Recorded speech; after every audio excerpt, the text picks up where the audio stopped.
छत्तीसगढ़ की सबसे बड़ी साइबर ठगी। छत्तीसगढ़ की राजधानी रायपुर का एक छोटा सा नगर है अभनपुर। यहाँ अशोक कुमार साहू वार्ड नंबर 15 बड़ी उरला में अपने छोटे से परिवार के साथ रहते थे। वो 31 जुलाई 2021 सुबह घर के निकट स्थित एटीएम में जाकर कुछ पैसे निकालने लगे और जब उनके हाथ में पर्ची आई तो वह दंग रह गए। उन्होंने देखा कि उनके अकाउंट में लगभग 65 लाख रुपए की रकम की जगह सिर्फ 1 लाख रुपए ही शेष बचे हुए हैं। उन्होंने पर्ची को फिर गौर से देखा और घबराकर इधर-उधर देखने लगे। उनके हिसाब से उनके भारतीय स्टेट बैंक अभनपुर के अकाउंट में लगभग 65 लाख रुपए की रकम होनी चाहिए थी, मगर पर्ची में तो 1 लाख बैलेंस दिखा रहा था। वह पसीना पसीना हो गए। जल्दी घर पहुंचे और छोटे बेटे राजेश को आवाज दी, बेटा आओ देखो तो यह क्या है। उनका बड़ा बेटा किशोर साहू का हाल ही में कोरोना से संक्रमित होकर निधन हो गया था। अब पति पत्नी और बेटे राजेश व उसकी पत्नी और एक बच्चा ही उनका परिवार था। राजेश ने पिता की आवाज सुनी तो पास आ गया और पूछा, क्या हो गया है पापा। घबराए पसीने से लथपथ अशोक कुमार साहू ने पर्ची बेटे राजेश को देते हुए कहा, बेटा देखो बैंक में कुछ गड़बड़ हो गई है, देखो इसमें तो 1 लाख रुपए के आसपास ही बैलेंस बता रहा है, लगता है हम बर्बाद हो गए। राजेश ने पर्ची को गौर से देखा तो वह भी आश्चर्यचकित रह गया, मगर उसने पिता को धैर्य बंधाते हुए कहा, कभी भी बैंक में कोई गलती हो जाती है, मैं बैंक जा करके पता कर आता हूँ कि मामला क्या है। हाँ बेटा तुम चले जाओ, बल्कि रुको मैं भी साथ चलता हूँ, मुझे जब तक इसका सच पता नहीं चलेगा मुझे चैन ही नहीं आएगा, चलो मैं चलता हूँ।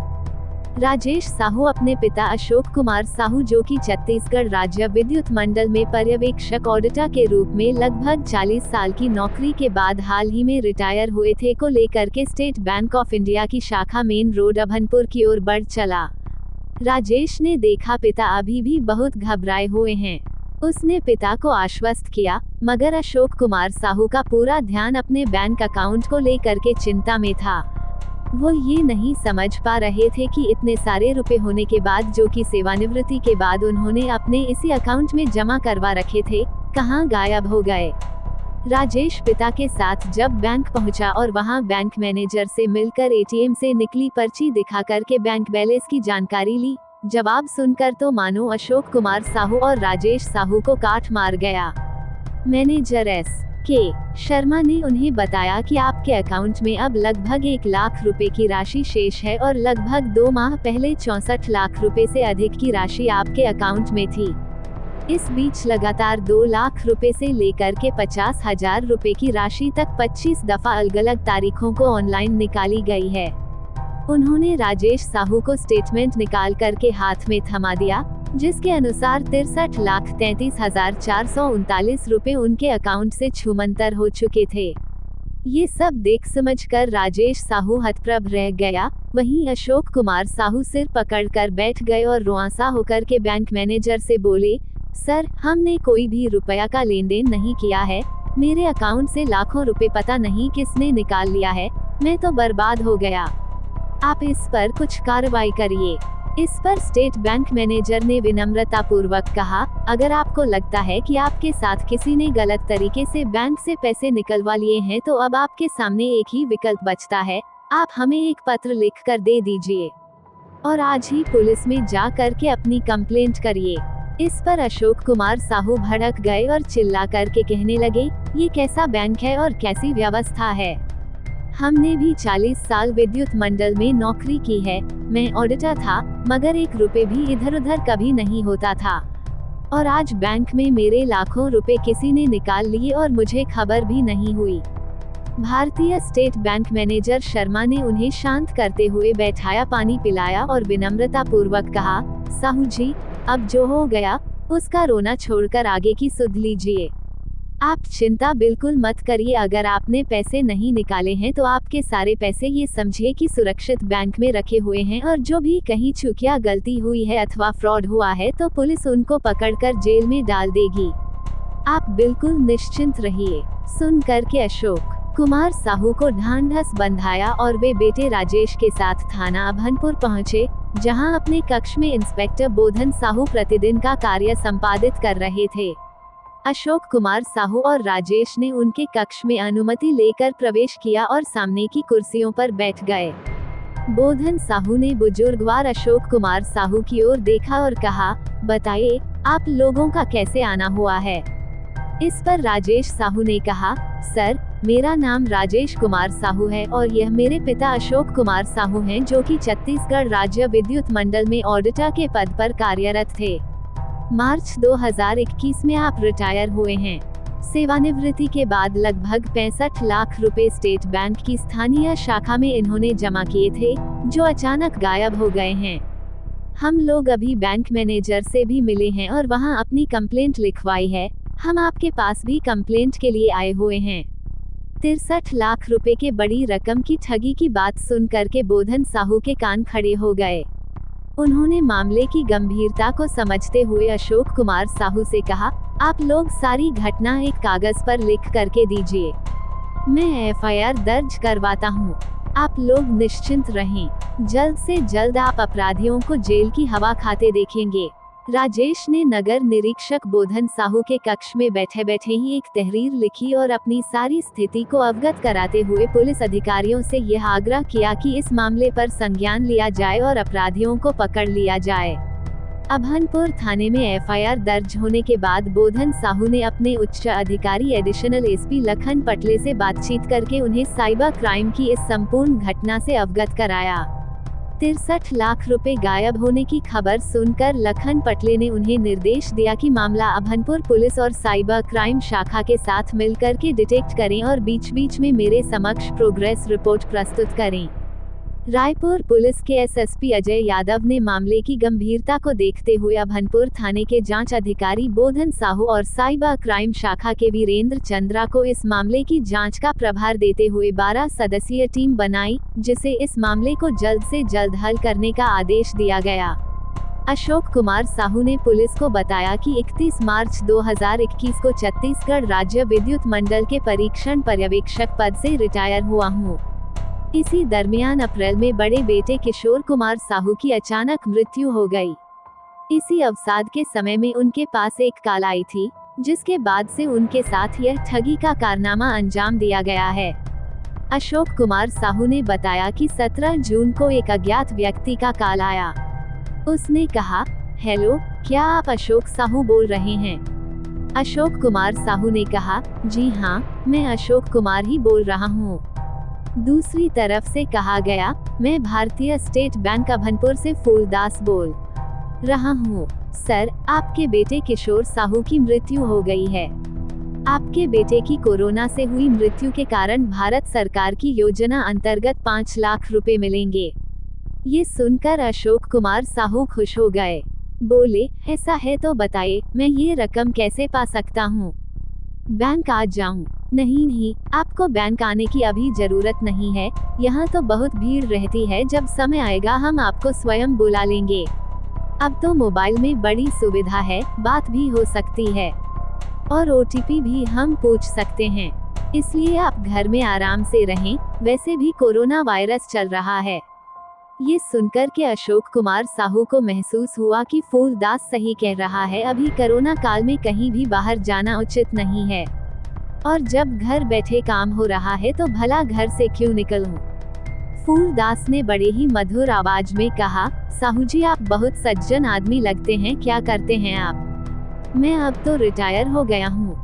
वैसे विद्युत मंडल में मैं ऑडिटर हुआ करता था। उन्होंने बड़े गर्व के साथ बताया। अरे वाह, आप तो बहुत ही पढ़े लिखे सम्मानित व्यक्ति नजर आते हैं। ऑडिटर का पद तो बहुत ही सम्मान का है। ये सुनकर के हमारी निगाह में आपका सम्मान और भी बढ़ गया है। हमारे लिए आप रिस्पेक्टेड पर्सन हैं। इस तरह की मीठी बातें करके फूलदास ने अशोक कुमार साहू को अपने शीशे में उतार लिया और बातों बातों में ओटीपी नंबर भी ले लिया। फूलदास ने अशोक कुमार साहू से कहा कि बहुत जल्द आपको अपने अकाउंट में 5 लाख रुपए घर बैठे ही अकाउंट में मिल जाएंगे। ये मेरी जिम्मेदारी है। बस मैं जैसे ही कॉल करूं, आप फोन रिसीव कर लिया करें। अशोक कुमार साहू ने उसकी बात से सहमति व्यक्त करते हुए कहा, हाँ, आप हमें सहयोग करते रहें। अशोक कुमार साहू के बेटे किशोर साहू की कोरोना वायरस के कारण मौत हो गई थी। स्वयं भी बुजुर्ग हो गए थे और कुछ दिनों बाद कोरोना पॉजिटिव हो गए थे। इस बीच लगातार कॉल आता, वह बात करते और ओटीपी बता दिया करते। फूलदास आश्वस्त करता, शीघ्र ही आपके खाते में 5 लाख रुपए आ जाएंगे। इस बीच अशोक कुमार साहू कोरोना कोविड-19 से लंबे समय तक परेशान रहे और उनका सब कुछ अस्त व्यस्त हो गया। इधर देखते ही देखते उनके खाते से छोटी छोटी रकम करके लाखों रुपए ट्रांसफर कर दिए गए, जिसकी उनको भनक तक नहीं लगी। साइबर ठगी के इस मामले में बी.एम. साहू और वीरेंद्र चंद्रा की टीम ने जब जांच को आगे बढ़ाई तो उन्हें ये जानकर बहुत आश्चर्य हुआ कि जो पैसे अशोक कुमार साहू के अकाउंट से निकाले गए थे, वे दूसरे अकाउंट से तीसरे फिर चौथे फिर पांचवें से छठवें अकाउंट में ट्रांसफर कर दिए गए थे। उन्हें ये समझते देर नहीं लगी थी कि उनका ट्रांजैक्शन साइबर क्राइम के शातिर ठगों ने किया है। जांच में ये तथ्य भी सामने आता चला गया कि सारी ठगी का खेल जामताड़ा, झारखंड से चलता रहा है। पुलिस अधिकारियों के निर्देश पर 12 साइबर क्राइम एक्सपर्ट और पुलिस अधिकारियों की एक टीम आरोपियों को पकड़ने के लिए जामताड़ा के लिए 8 अगस्त 2021 को रायपुर से रवाना हुई। जामताड़ा के एसपी कार्यालय में आमद देने के बाद बी.एम. साहू ने जिले के उच्च अधिकारियों को लाखों रुपए के साइबर क्राइम की जानकारी दी और आरोपियों तक पहुंचने के लिए सहयोग की गुजारिश की तो पुलिस अधिकारियों ने अपनी एक टीम बना करके उनके साथ लगा दी। पुलिस टीम ने जब जांच आगे बढ़ाई तो ये तथ्य सामने आया कि जामताड़ा के नारायणपुर मौलीडी गांव के फूलदास, अशोक दास, दुलाल दास इन 3 लोगों का हाथ है। पुलिस ने इन्हें पकड़ने के लिए जाल बिछाया, मगर वे लोग गायब हो जाते थे। उनके रहन सहन को देख करके जांच अधिकारी बी.एम. साहू, वीरेंद्र चंद्रा और टीम के सदस्य आश्चर्यचकित थे। इनमें फूलदास और दुलाल दास दोनों सगे भाई हैं जिन्हें उनके भव्य आवास से आखिरकार 10 अगस्त की रात हिरासत में ले लिया गया। उसी रात अशोक दास को भी झारखंड पुलिस की मदद से हिरासत में ले लिया गया। इस तरह अंततः बड़ी मशक्कत के बाद तीनों कथित आरोपियों को लेकर के छत्तीसगढ़ पुलिस जिला जामताड़ा से रायपुर, छत्तीसगढ़ के लिए रवाना हुई।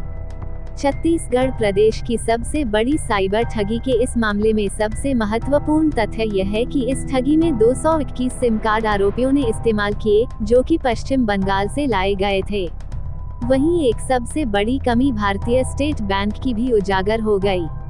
जब पैसे अशोक कुमार साहू के अकाउंट से ट्रांसफर हुए तो उनके अकाउंट में आखिरकार पैसे ट्रांसफर की सूचना का मैसेज क्यों नहीं आया? कहां गड़बड़ हुई? पुलिस के लिए ये भी जांच का विषय हो गया कि क्या बैंक का कोई कर्मचारी इस मामले में संलिप्त तो नहीं है। अभनपुर जिला रायपुर की पुलिस ने 11 अगस्त को रायपुर में एक प्रेस कॉन्फ्रेंस करते हुए मीडिया के समक्ष केस का खुलासा किया। एडिशनल एसपी लखन पटले ने मीडिया से रूबरू होकर बताया कि 63,33,439 रुपए के बड़े ठगी के चैलेंजिंग मामले में पुलिस को किस तरह सफलता हासिल की है और आरोपियों को शीघ्र ही न्यायालय में प्रस्तुत किया जाएगा। पुलिस ने आरोपियों का इकबालिया बयान दर्ज किया है, जिसमें उन्होंने बताया है कि किस तरह वे लोगों को भरमा करके मीठी बातें करते थे। अपना संबंध बनाने के बाद उन्हें लालच देते हुए लाखों रुपए अकाउंट में भिजवाने की बात कहते थे और ओटीपी ले लिया करते थे, और दूसरी तरफ अपने अकाउंट से पैसे ट्रांसफर कर लिया करते थे। पुलिस ने धारा 420, 120 बी भादमवी के तहत 11 अगस्त 2021 को तीनों आरोपियों को गिरफ्तार कर न्यायालय में पेश करके रिमांड पर लिया। महत्वपूर्ण तथ्य यह है कि ठगी के शिकार अशोक कुमार साहू को इस कथा के लिखे जाने तक 1 रुपए भी वापस नहीं मिला था, क्योंकि यह एक लंबी प्रक्रिया है। आरोपियों के पास से सिर्फ लगभग 30,000 रुपए ही बरामद हुए हैं। अब सवाल यह है कि 63 लाख रुपए की बड़ी रकम आखिर अशोक कुमार साहू को किस तरह मिल पाएगी, और मिल भी पाएगी या फिर कानून की लंबी लड़ाई और इंतजार में वे परेशान हलकान रहेंगे।